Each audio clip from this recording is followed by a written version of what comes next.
Look at look at the camera. It would be great. Well, look at me. Look at the camera. Okay. So tell me, who are you, and what's your role here in the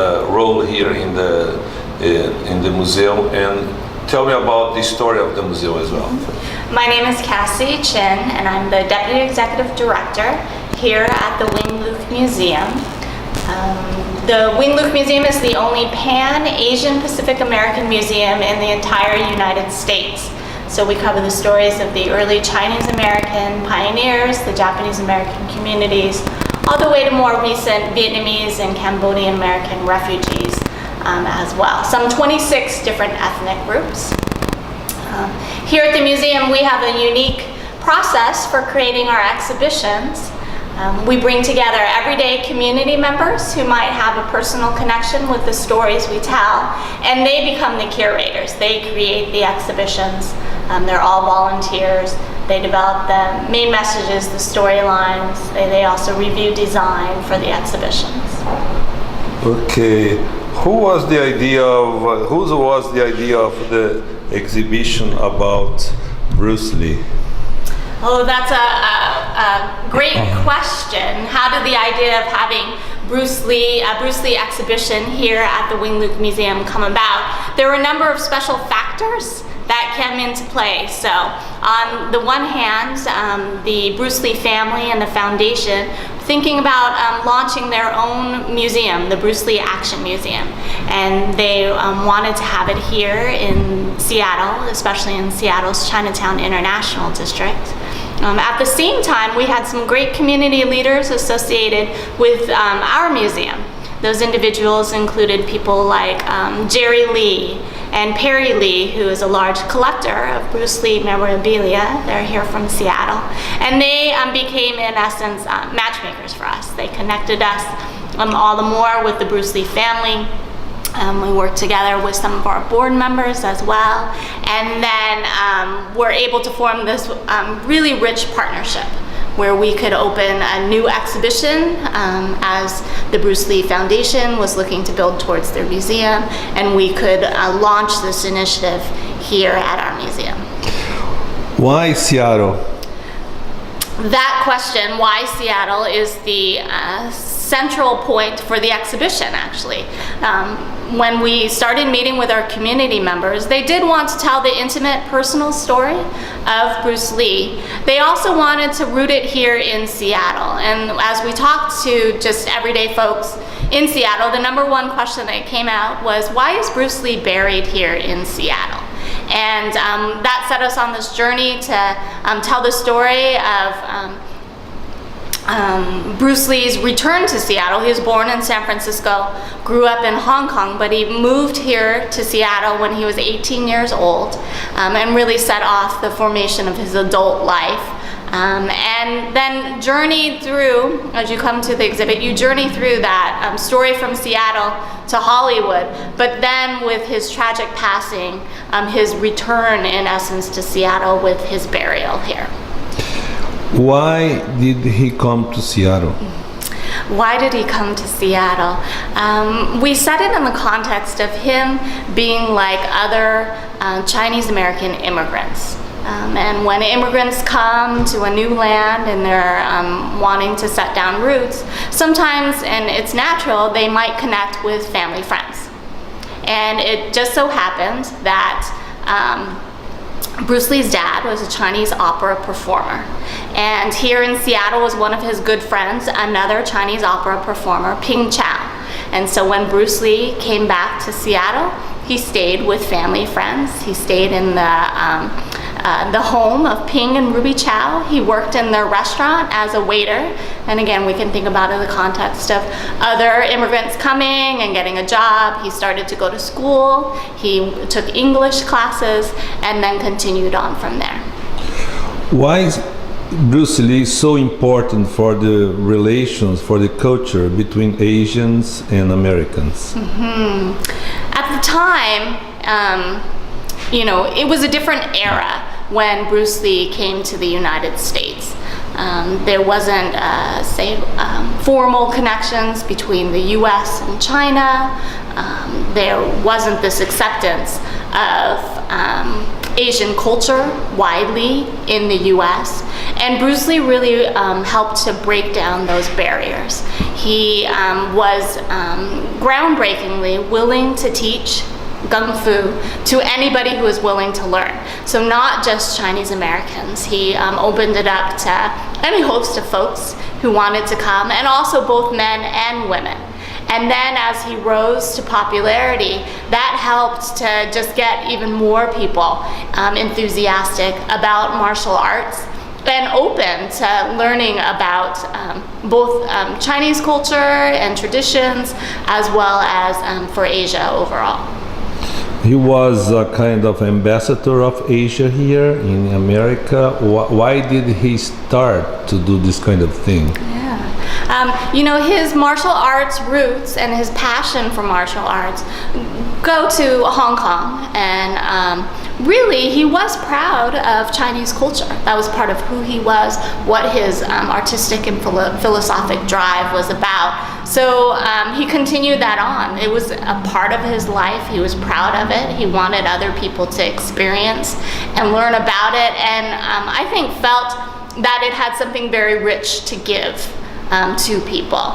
And as you journey through the exhibition in year one, we really focus on martial arts and philosophy, and how meaningful and significant his philosophy is still for people today. So even for myself, I'm not a martial arts enthusiast per se, but as I hear Bruce Lee talk about be like water, struggles will come, hard times will come, and you need to go with that, flow with it, react with it, and strive to do your best through it.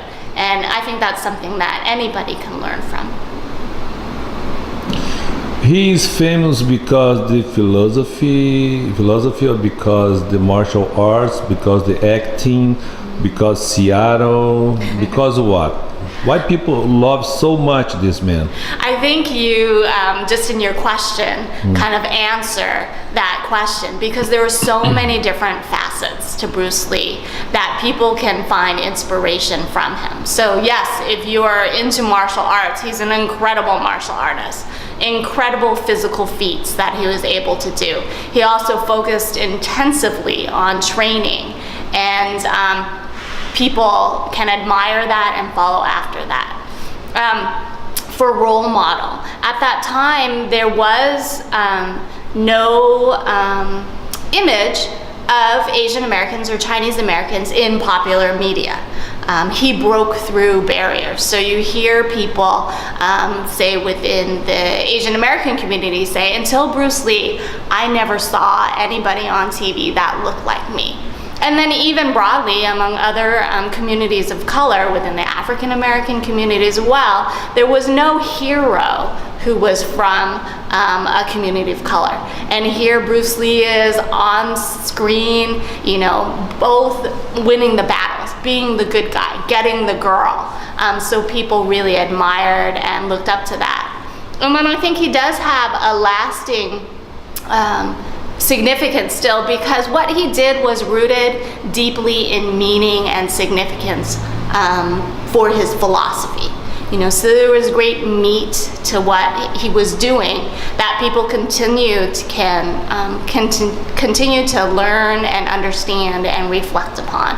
And I do think that's why over so many decades, even for younger, young children who weren't alive when Bruce Lee was living, they still, you can see their eyes open wide and awe, and they want to learn more about him. He was a kind of peaceful guy. He brought peace for the environments. He was a kind of a reference for tranquility, infability, this kind of thing. I do think so. Even though he's associated with martial arts, that he wasn't about wanting to go around and pick a fight with people. He actually, one of his tenets for his philosophy and his martial arts is finding the quickest way to end the fight. So he also, setting an example for us in wanting to connect with people of all backgrounds, and wanting to accept people and recognize their strengths for who they are. He very much embodied those values, and I think that's why he's able to bring people together across ethnic backgrounds, across gender, across ages, because of those values that he held. Tell me about the 1-inch punch. Do you think this kind of resource represents everything he was about? Well, if you go online and search Bruce Lee 1-inch punch, you'll be able to see an image of him standing from, in theory, 1 inch away from his opponent. He could strike that punch and blow them backwards back into a chair that was seated 4 feet behind them. And we have a video of that here at the exhibition. We interviewed 2 University of Washington biomechanical engineers to tell us the physics of the 1-inch punch.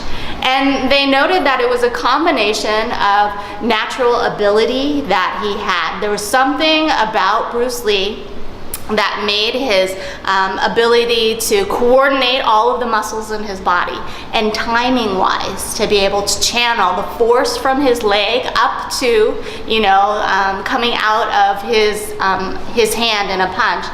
There's something physically about him that enabled him to do that, but at the same time he also was about training, right? Working hard and focusing all the time on getting better. So that's a part of it too. Sometimes we liken it to maybe an Olympic athlete who has both natural prowess as well as that discipline and rigor to execute the training. And I do think, in that case, that helps to bring up essence of why he's so amazing, because there is something uniquely special about him that makes him rise above all others. Some of his closest friends and others will term it as this genius that he had about him. At the same time, we could relate to him because he was about hard work. He was about training. He was about saying, you too can work hard and train and achieve. And I think that's why so many people really hold him as a role model. But he was a kind of ultra natural, supernatural guy, or he wasn't the real thing. He was a once in a lifetime guy in terms of this having this ability, the 1-inch punch, or not. There are other folks, I think, who can achieve that. He's also known for the 1-finger push-up as well. So, mechanically, other people can do that. I think at the time that he was, just doing his demonstrations, it was a time too where things came into alignment for him. So he did this incredible demonstration at Long Beach for their martial arts championship. And there happened to, be certain people in the audiences. It was videotaped. That videotape ended up being with a TV producer and led ultimately to his role as Kato in the Green Hornet. So things, came into alignment for him. He also was just an incredible personality. He's so charismatic, so passionate. It helps that, he's pretty good looking as well, too. So all of those things came together to make him the groundbreaker that he is. And still, if we think about who came after him, nobody's really been able to fill the shoes of Bruce Lee, because so many incredible facets come together in this one person. And he became a role model for a lot of Asians that were entering in the American society, and they identified with him, and their lives became more proud of being Asians or not. Yeah, really it's important to think about Bruce Lee in the context of Chinese exclusion here in the United States. In 1882, the United States passed a law, the Chinese Exclusion Act, that said it was illegal for Chinese to immigrate here to the United States. And that law continued in place until World War II, so a long time. That was when the US became allies with China, and so they changed that law. But there was a very small quota that was allowed for Chinese Americans to immigrate here. And the laws continued to be in place, those exclusionary laws, all the way until the 1950s. So, only recently really has the US been more open in regards to immigration laws to individuals of Asian background to come. And then that's indicative of the context of more ongoing racism and discrimination here in our country. So Bruce Lee definitely was a groundbreaker in that regard.